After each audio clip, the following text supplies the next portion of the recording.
छान आज आपण वालाची खिचडी तसंच वालाचा भात किंवा डाळिंबाचा भात आपण कसा करायचा ते बघणार आहोत. तर त्यासाठी इथे मी वाल भिजत ठेवलेले आहेत.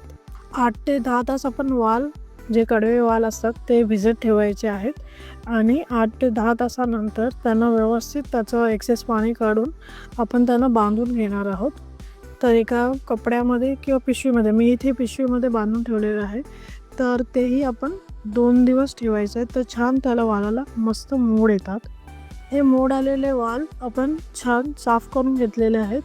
व्यवस्थित त्याची टरफलं काढून घेतलेली आहेत. वालाचा भात बनवण्यासाठी इथे मी 4 वाटी तांदूळ व्यवस्थित धुवून घेतलेला आहे आणि आपण सोललेले जे वाल आहेत ते घेतलेत.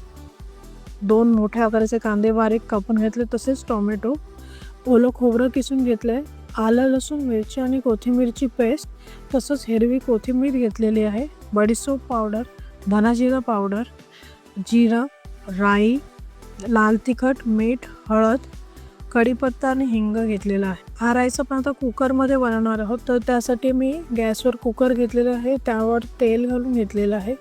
तर तेलावर आपण छान हिंग घालून घेणार आहोत, तसंच कढीपत्ता घालून घेणार आहोत, जिरं आणि आपण बारीक चिरलेला जो कांदा आहे तो यावर घालून घेणार आहोत. तर छान आपण लाल होईपर्यंत कांदा परतून घेऊया.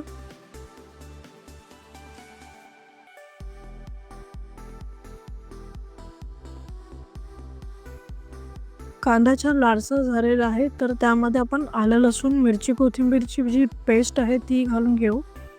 तीही व्यवस्थित त्यावर फ्राय करून घेऊया आणि त्यामध्ये आपण आता घालणार आहोत लाल तिखट, हळद, बडीशेप पावडर आणि धना जिरा पावडर.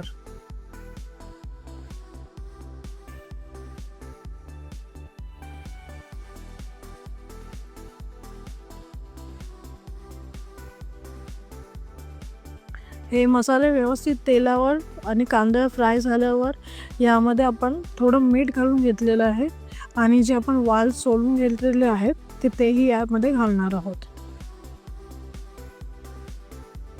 वालाला मसाल्यावर परतल्यावर त्यामध्ये आपण जे तांदूळ भिजवून ठेवलेले होते तर ते तांदूळ आपण घालून घेणार आहोत.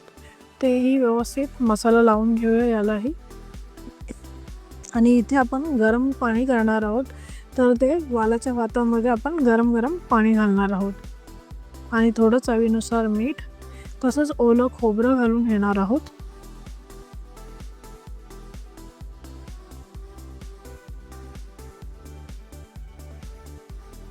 हे सर्व साहित्य आपण मिक्स करून घेऊ व्यवस्थित आणि आपण आता कुकर लावून घेणार आहोत. कुकरच्या आपण 2 शिट्ट्या काढून घेणार आहोत.